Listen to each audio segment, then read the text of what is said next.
J'ai créé tous les hommes. Je suis un Dieu qui vous sent. Et savez-vous pas que j'ai créé tous ceux qui respirent? Je suis un Dieu qui vous sent. Et savez-vous pas que je suis l'aîné de l'univers? Je suis un Dieu qui vous sent.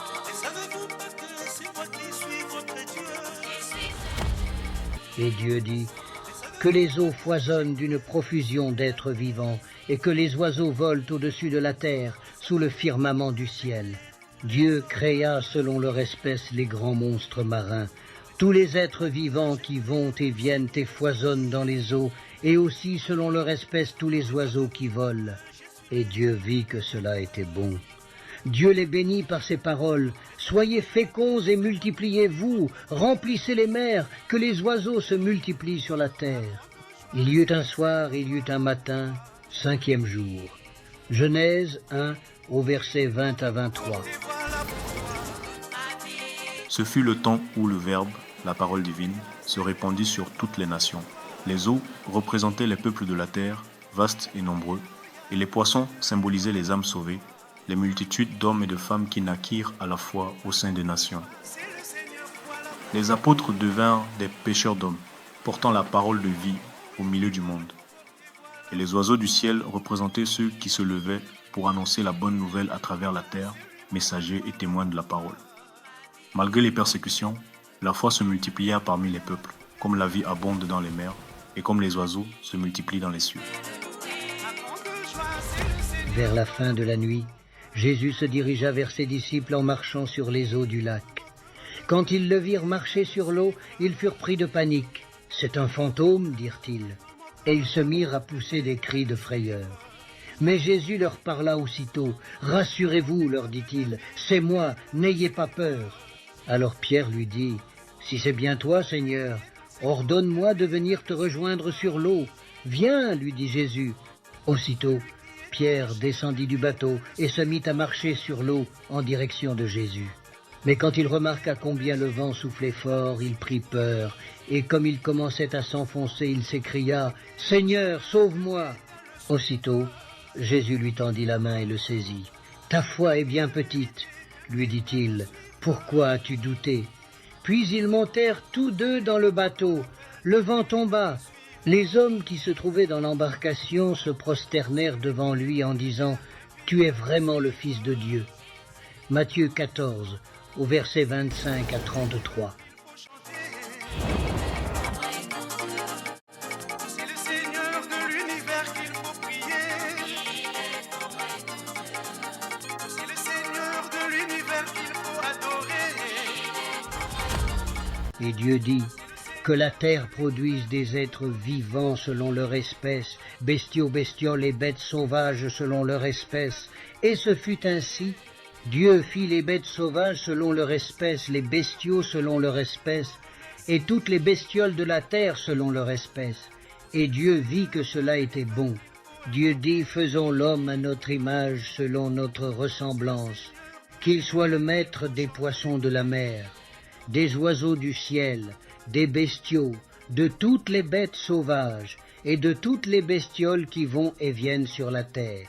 Dieu créa l'homme à son image. À l'image de Dieu, il le créa, il les créa hommes et femmes. Dieu les bénit et leur dit, « Soyez féconds et multipliez-vous, remplissez la terre et soumettez-la. Soyez les maîtres des poissons de la mer, des oiseaux du ciel, et de tous les animaux qui vont et viennent sur la terre. » Genèse 1, au verset 24 à 28. Ce fut le temps où les créatures de la terre furent formées. Bêtes sauvages et troupeaux, reptiles et toutes les créatures qui rampent ou marchent sur la terre. L'homme s'éleva alors, mais s'éloigna de Dieu. La gloire des empires, la science et la raison remplacèrent la foi.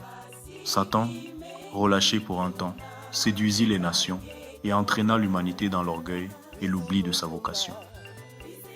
Des signes et des visions traversèrent la terre, trompettes de jugement, calamités et bêtes mystérieuses, rappelant la rébellion des hommes. Pourtant, au milieu de ce désordre, quelques fidèles gardèrent la lumière, préparant le jour du repos divin.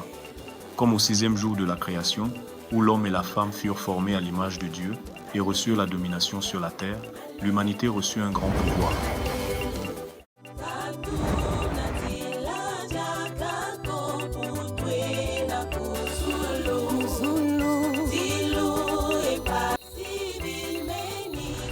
Le septième jour, Dieu avait achevé l'œuvre qu'il avait faite. Il se reposa le septième jour de toute l'œuvre qu'il avait faite. Et Dieu bénit le septième jour. Il le sanctifia puisque ce jour-là, il se reposa de toute l'œuvre de création qu'il avait faite. Telle fut l'origine du ciel et de la terre lorsqu'ils furent créés. Genèse 2, au verset 2 à 4. Le septième jour, après les troubles des nations et les épreuves de la terre, le temps du repos s'approcha. Dieu acheva son œuvre et appela l'humanité à entrer dans sa paix. Les royaumes des hommes s'effacèrent et la justice de Dieu fut révélée. Les fidèles, qui avaient gardé la lumière au milieu des ténèbres, furent rassemblés et leurs œuvres furent mises en lumière. Alors la véritable lumière se leva sur le monde, dissipant les ombres et les mensonges.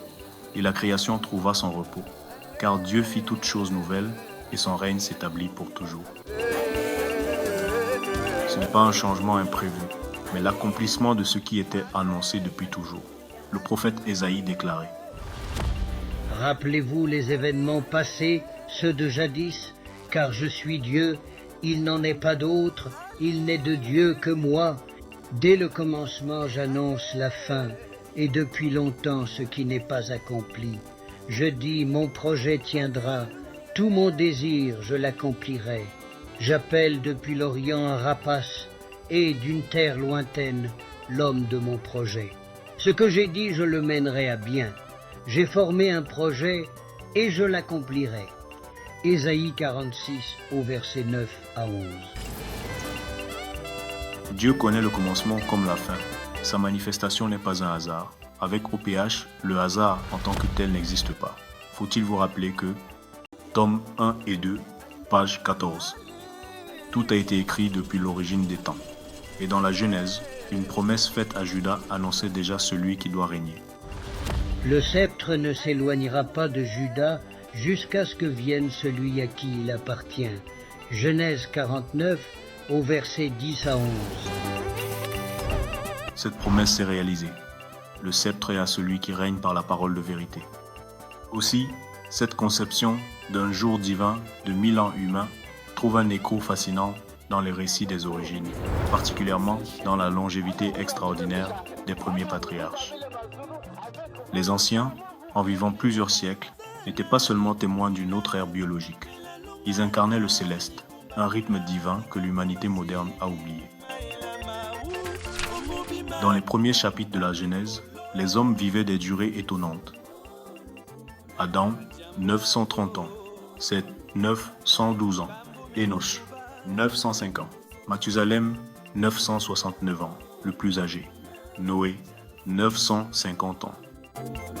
À première vue, ces âges paraissent impossibles selon nos repères humains modernes. Pourtant, leur signification dépasse la simple biologie. Ils sont le témoignage d'une autre mesure de la vie, celle en présence du divin, l'éternité. Avant le déluge, la terre baignait encore dans la perfection originelle. Nous nous souvenons de la parole « Un jour est comme 1000 ans devant Dieu ». 2 Pierre 3 au verset 8. Ainsi, les 900 ans des patriarches ne traduisent pas seulement une longue vie biologique, mais la durée d'un jour divin vécu à l'échelle humaine. Adam, par exemple, n'a pas dépassé un seul jour de Dieu 1000 ans, confirmant la parole. Le jour où tu en mangeras, tu mourras. Genèse 2, au verset 17. Il est mort à 930 ans, dans le jour de Dieu, mais avant la fin de ce jour.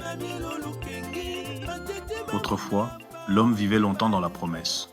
Aujourd'hui, il vit plus brièvement, mais dans l'accomplissement. La longueur des jours anciens révélait la patience de Dieu.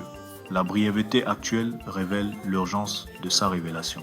La longévité des anciens n'était pas un hasard, mais une clé du plan divin. Du premier jour à aujourd'hui, le temps humain se contracte pour rejoindre l'éternité.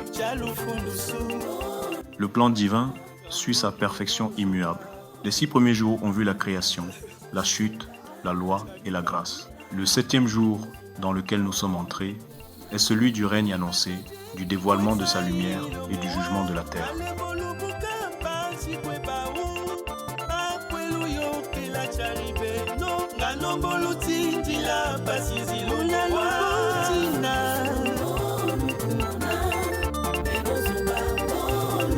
Kalimbo lubuka Kadiambwako